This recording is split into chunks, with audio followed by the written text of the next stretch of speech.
Alors, résumé du Tanya, Yud Bet Nissan, 12 Nissan. On va clôturer maintenant le chapitre 39, en suivant ce qui a été expliqué hier sur l'idée de l'ishma et chez le lishma, agir de manière intéressée ou de manière désintéressée. Alors, le Talmud établit qu'on agit toujours, il vaut mieux toujours étudier, même de manière chez le lishma, parce que chez le lishma, balishma, hein, si on étudie de manière intéressée, par exemple pour devenir un Talmid Chacham ou pour recevoir un certain honneur, eh bien, c'est pas si grave. Pourquoi? Parce que il y aura un moment où la Torah va nous amener elle-même à faire Teshuvah.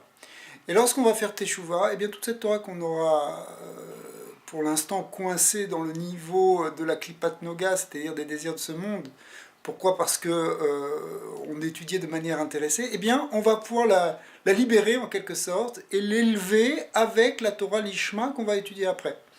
Alors, donc il vaut mieux commencer, même si on a une motivation qui est un petit peu inférieure, pour pouvoir. On ne parle pas d'une motivation réellement négative. Hein. Si quelqu'un a une motivation complètement négative du style il étudie la Torah pour contredire, pour aller contre, pour dénigrer la Torah et les rabbins, alors ça fonctionne plus.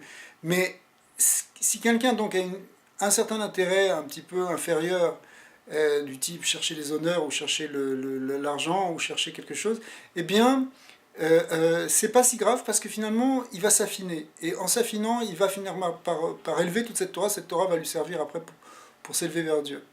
Si il étudie si on étudie de manière ni intéressée ni désintéressée, comme on l'a expliqué, c'est-à-dire dans lequel on étudie parce qu'on a pris l'habitude, parce qu'on a été formé pour ça, eh bien, alors là, c'est encore moins grave d'une certaine manière. On n'aura même pas besoin de faire tchouva, simplement, le seul moment où on va se mettre à étudier d'une manière lishma, eh bien, ça va aussi élever directement, même sans le processus de tchouva, ça va élever directement la Torah. Donc on finit ici maintenant le chapitre 39, et après on continuera toujours dans cette idée avec le chapitre 40.